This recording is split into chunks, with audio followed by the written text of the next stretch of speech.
เข้าไปหน้างานว่ายากแล้วแสดงสำเร็จจะออกจากงานยิ่งยากกว่าประตูรถเปิดไว้แล้วแต่ธิดาลาวยังบ่สามารถเดินทางออกมาเพราะว่ามันเกิดปัญหานี้ขึ้นสบายดี FC แฟนคลับมาพบมาพ่อกันดึกดื่นหากันไปหาปูหาปลาเดินทางมาฮอดเฮือนอาบน้ำอาบในกะฮีบแลนมาเฮ็ดคลิปทำข่าวให้บรรดาพี่น้องชาวลาวและชาวไทยได้ฟังกันทานผู้ชมเรื่องราวที่มันเกิดขึ้นตั้งแต่มื้อคืนนี้พุ่นแหละพวกเขาเห็นคลิปที่พ่อผู้ศรีวิไลคอยเปิดคอยปล่อยออกมาเทื่อละเล็กคอยปล่อยออกมาเทื่อละน้อยบ่ว่าจะเป็นรูปภาพบ่ว่าจะเป็นวิดีโอเฮาก็ได้เห็นหลายมุมมองหลายสิ่งหลายอย่างท่านผู้ชมมันเป็นเรื่องที่มหัศจรรย์หลาย FC แฟนคลับน้องธิดาลาวทั้งสองฝั่งของ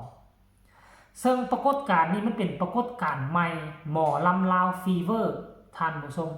เมื่อก่อนนี่นะหมอลำลาวบ่เคยมีกระแสแบบนี้และค่อยกล้าการันตีได้เลยถ้าวงหมอลำลาววงใดที่เอาน้องธิดาลาวไปขึ้นทำการแสดงนำหมอลำวงนั้นจะมีสื่อมีเสียงและจะมีเจ้าภาพเจ้าการเจ้างานจ้างหลายขึ้นกว่าเก่าแน่นอนอาจจะจะลงกับเจ้าภาพว่าพวกเขามีศิลปินน้องน้อยจากประเทศลาวแต่ไปโด่งไปดังอยู่ทั้งประเทศไทยเสนอเจ้าภาพเนาะขั้นท่าเจ้าจ้างค่อยวงค่อยก็สิมีแต่ราคาซ้ำนี่ขั้นท่าเจ้าอยากได้ศิลปินคนนี้มาแจมนำเจ้าก็ต้องได้เพิ่มในราคาซ้ำนี่ซ้ำนั่นบาซีขั้นกรณีว่าเจ้าภาพเฮ็ดขายบัตรจองตัวเข้าทรงอาศัยการฝากรถฝากรางขั้นท่าเอาน้องธิดาลาวกับทีมงานศรีวิไลไปยืนบนเวทีค่อยว่าเจ้าภาพเจ้าการเจ้างานจะได้ในจุดนี้อันนึงค่าฝากรถอันที่สองค่าเช่าสถานที่ที่ข้าเจ้าสิเอาสิ่งของมาลงห้านค้าห้านขายอันที่สามคันว่าเก็บบัตรเข้าทรงกับบัตรละ10-20พันผู้น้อย10,000ผู้ใหญ่20,000ก็ว่าไปแล้วก็ขายเครื่องดอกเครื่องดื่มค่อยคิดว่าเจ้าภาพเจ้าการเจ้างานมันคงจะได้กำไรอันนี้ค่อยก็บ่แน่ใจเนาะอันน่ะหมอลำลาวก็ได้ขั้นกรณีว่าสาเหตุอยู่ทั้งเวียงจันทน์วงดนตรีต้องได้ไปเจรจากับบ้านที่มีงานบุญได้เอาเงินไปให้บ้านด้วยซ้ำไปค่าเอาหมอลำตนเองมาลงค่าเอาวงดนตรีตนเองมาลงแต่บ่ฮู้ว่าขั้นหมอลำอยู่ทั้งภาคใต้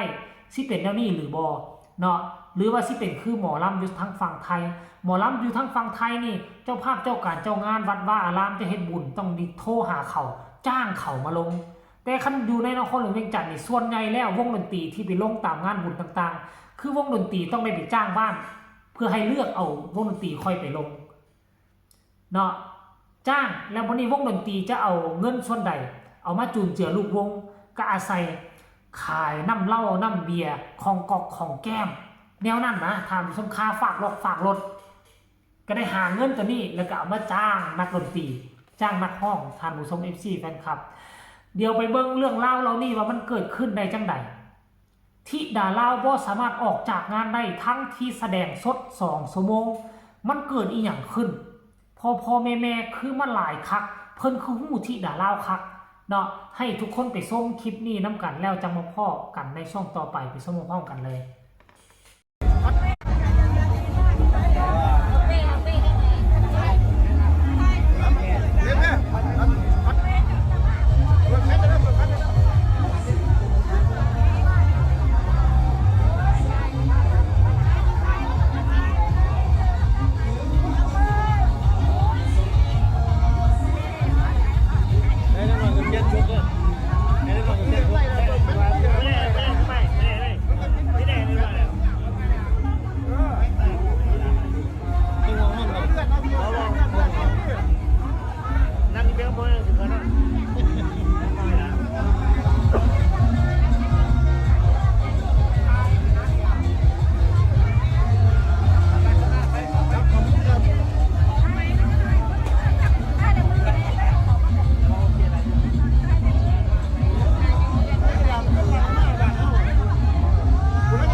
เห็นบอกนักห้องลาวคนแรกหมอลำลาวคนแรกค่อยกล้าเว้าเลยทั่วประเทศลาวบ่มีนักห้องลาวคนใดที่จะมีพอแม่ๆ FC แฟนคลับต่อคิวกันถ่ายรูปขนาดนี้แม้แต่กระทั่งนักห้องสตริงดังๆยังบ่มีคนมาต่อแถวถ่ายรูปเป็นร้อยคนแบบนี้นะอาจจะมีแหละ10 กว่าคนเห็นแล้วก็ทักทายกันขอถ่ายรูปแน่แต่น้องธิดาเล่ามือคืนนี่ค่อยกล้าเลยว่าเป็น100 คนเป็น100และตอนนี้ไปยิ่งจะมีคนหูจักธิดาเล่าหลายเพราะว่าคนที่มานั่นได้ถ่ายรูปกับน้องธิดาเล่าเกือบหมดทุกคนแล้วทุกคนก็จะเอาไปโพสต์อยู่ในหน้าแอปฟ้าของตนเองก็จะไปเขียนว่าดาราดังน้องธิดาลาวศิลปินดังน้องธิดาลาวศิลปินดังมาแต่ฝั่งไทยลูกหลานคนลาวชาวสวรรค์เขตเขาก็จะไปเขียนแบบนี้ใส่หน้าเพจของเขาหน้าแอปฟ้าของเขาในต่อของเขาแล้วชื่อเสียงของน้องธิดาลาวก็จะคูณ2คูณ3คูณ4ไปติ๊กๆนี่นะท่านผู้ชมอยากให้น้องมีภาพบรรยากาศและโมเมนต์แบบนี้ในขณะที่น้องแสดงอยู่ทั้งประเทศไทยมันจะเป็นไปได้บ่ก็คือว่าจะยากที่ผ่านมานี่เขาเห็นเวทีแตกอาญะมาไล่ล่นคอเนาะแต่ก็บ่ค่อยเห็นมีคนมาขอถ่ายรูปน้องหลายปานนี้ถึงว่าจะมาไล่ล่นคออยู่แต่ว่าพ่อแม่มาอยู่หน้าเวทีมาเที่ยวชมมาให้กำลังใจที่ดาราบ่เกิน 3-400ค่อยเบิ่งแล้วเป็นต้นแมนยูทั้ง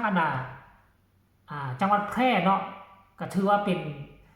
สถานที่หนึ่งที่น้องธิดาลาวไปแสดงและเสียงตอบรับหลายกับคนก็ประมาณ 2-300 เท่านั้นได้ยินแว่วๆว่าน่ะปกติวงนี้มาแสดงคนก็บ่ค่อยไปเบิ่งหลายขนาดนี้ว่าซั่นเด้อันนี้คือครั้งประวัติศาสตร์ของวงหมอลำวงนี้คือกันเจ้าของวงน่ะนับตั้งแต่เจ้าของวงนับตั้งแต่ศิลปินพระเอกนางเอกยันฮอดคอนวอยยันฮอดแดนเซอร์ก็ยังเข้ามาขอถ่ายรูปน้องธิดาลาวเบิ่งแม่ทั้งที่เขาเป็นพระเอกนางเอกเป็นโตชูวงแล้วน่ะความดังของเขาน่ะยังสู้ธิดาลาวบ่ได้ก็ยังมาขอถ่ายรูปน้องธิดาลาวแม่ทุกคนก็ขอให้วงนี้เนาะที่น้องธิดาลาวได้มีโอกาสได้ขึ้นไปเหยียบห้องเพลงขอให้วงนี้โด่งดังวงนี้น่ะเป็นวงน้องใหม่ส่ำใดหาก็สร้างขึ้นมาได้4 ปีเฮ้ยทุกคน4 ปีวงซ้ำหมอลำซิ่งขั้นกรณีว่าวงตัวนี้สามารถอยู่ไปฮอด10 ปีได้ค่อยคิดว่าเวทีคงจะใหญ่กว่านี้ห่างเครื่องศิลปินเครื่องเสียงคงจะใหญ่กว่านี้อันนี้คอยพัฒนาน้องธิดาลาวก็เป็นนักร้องหน้าใหม่มาเจอวงกับวงหมอลำน้องใหม่ไปกันได้เสยทันชม FC แฟนคลับฝากไว้ก่อนนอนฝากกดไลค์กดแชร์กดติดตามใครมีคำคิดคำเห็นแนวใดต่อเหตุการณ์นี้ส่งข่าวมาได้ทางใต้คอมเมนต์สำหรับคลิปนี้ลาทานผู้ชมไปก่อนสบายดี